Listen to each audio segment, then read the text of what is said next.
Hey, what's up? This is Jaime. And this is Vic from Pierce the Veil, and you're watching PITCAM.tv. Ow! Hello. Danke. How's the tour going so far? Oh, it's going great. Tell him, Vic. Tell him. Oh, it's a hell of a tour. Yeah. Yeah. Huge. Loving it. It's fantastic. We're all out here. We're here. We're doing it. We're having a lot of fun. And we're out with our friends in Bring Me the Horizon. And some new friends and Sights and Sounds. And From Canada. we got about a week left, so we're getting a little bit of senioritis towards the end of the tour, getting all antsy. And but yeah, it's been awesome. How's your fan base over here? It's cool. It's like each show is kind of different for us, you know, because we haven't toured Europe very much. Yeah. You know, this is only our second time in this city. Most of the cities we've been to, like we've never been there, you know. So yeah, it's like some places people know us, some places they don't. But either way, it's like they've been really good shows, and hoping to gain new fans as we go, you know. Your latest album, Collide with the Sky, was released 2012. How do you view that album now compared to back when it came out? It's pretty crazy. It's really changed. That album has like changed our lives. Like it really has. It's taken us to new places. It's given us new opportunities to tour and see new fans, and it's been a crazy journey with this so fella. crazy. Yeah. Are there any songs that have become favorites after you started playing them live? Actually, yeah. This is funny. This is the last track on the record. It's called "Hold On Till May," and it's like one of the slower, I guess, softer songs on the record. But that one, the response on that one is awesome. It's been like, it was actually kind of surprising that we had a lot of songs in our mind that we thought would do more, be more successful, I guess. But that song, a lot of kids just connected with that song and the lyrics and stuff. So we get to play it live, and it's, Bring Me is more of a heavier band, and we were kind of like, oh, should we play this song live? But I think it turned out awesome. I think that part of the set is really cool. I think that's one important thing that we've learned about touring is like when we put out an album, we usually kind of let the fans feel out what the singles are going to be instead of us. Now, like we used to be like, oh, this is one's going to be it. This one's a single, and then right? There's a single. And then we get proved wrong by the actual live show. That's the real test. This was your first album on Fearless. How has that changed the band or affected the band that you changed labels?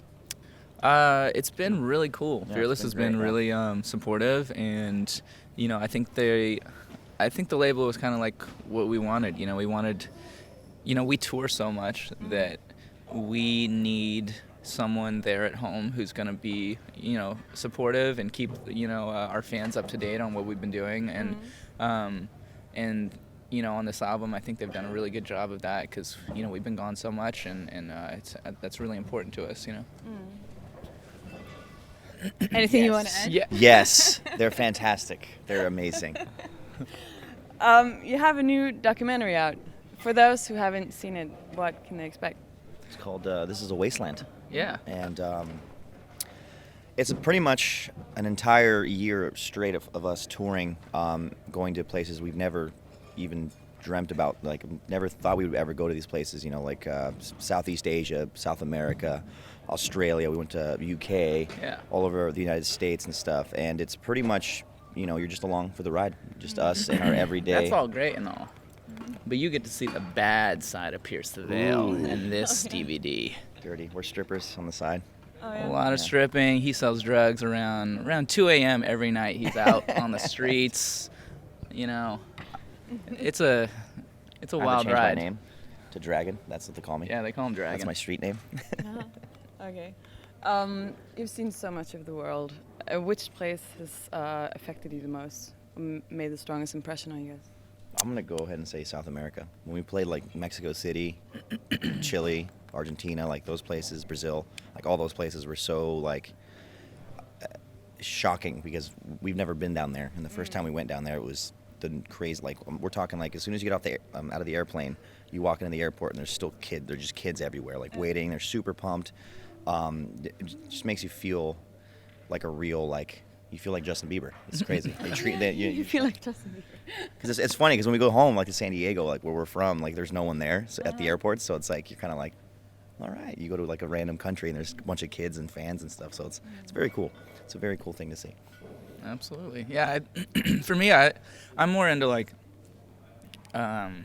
the places that we've been trying really hard to get to, you know, like these places in Europe, Germany, UK. Like, it's like these are places that we have been dreaming about having, you know, some sort of fan base and being able to tour over here all the time. And that it feels like with the band after this album, it's starting to build that over here, you know, and that's really exciting for us for, you know, future hangs and shows. Do a headliner. You're a headliner. Why not? One of these days. One of these days it we'll would be do nice. It must be nice. Real nice. Which city has the craziest crowds? Or country? Ireland's pretty nuts. Yeah, Dublin goes pretty hard. I always remember that show because it was just like, how did those kids do that? They always do the here we fucking go. Yeah, they always that's their chant, and it's like it haunts my nightmares. Yeah, and I would say besides them, like the other place we were in, you can see in the DVD when we went to Santiago, Chile, it was like a riot in the street. Yeah. They had to get like cops involved SWAT and like team. barricades, and that was just for us to go into the venue. That was like, we were like, this is great, but we're kind of scared, right? The security guard was just like, it's kind of unsafe. We're like, that's great. What do we do now? We're just in a van. We're just trying to I play just a wanna show. play a show, We're not supposed to man. be in danger right I'm now. always curious to see what kids will do, like when they see the band and they freak out. You know, like what next? Like, ah! It's like that's all they do. Like, Okay, so nobody's ever done anything. no, I'm just because it's normally like our fans are on the younger side, so I'm just curious to see what they would actually do. Like if we walked out and we're like, hey, they would just, and then that's it. I'm like, okay, You're mine. yeah, thanks. See you later. Taking you home. Yeah. Well, there's this one scene on the DVD where you guys are on stage painting the decorations. Do you guys do them yourselves? I'd like to say that we do. Yeah. But we I mean, we come up with we come up with the Just ideas, come you with know. the idea. I mean, we can't really build anything. I can barely, cook pasta. Yeah. And that's the easiest thing to make.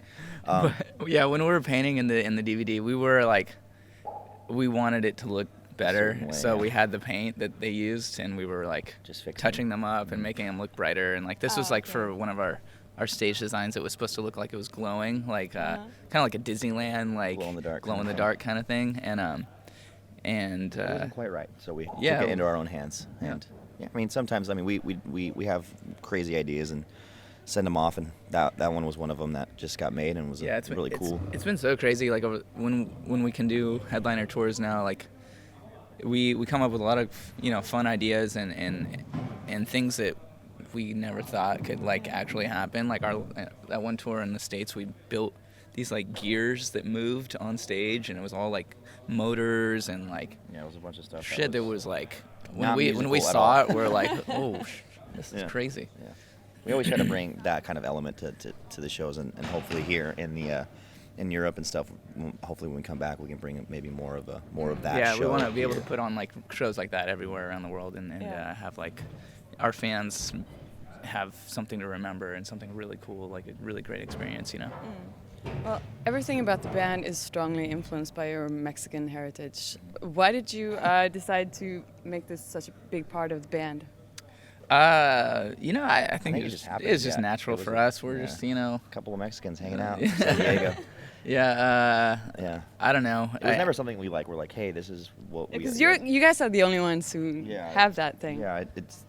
I don't know. I guess kids. I mean, when I learned to play guitar, my dad taught me, and he's like a Spanish guitar player, and I just always, I think the one thing about that music that I love the most is that you can convey emotions without words. The songs and the chords and things can make you happy or sad or like excited without even any words. So that's kind of what we do with our music. We write the music first and make sure that is strong, and then we add words onto it, so that both elements are there.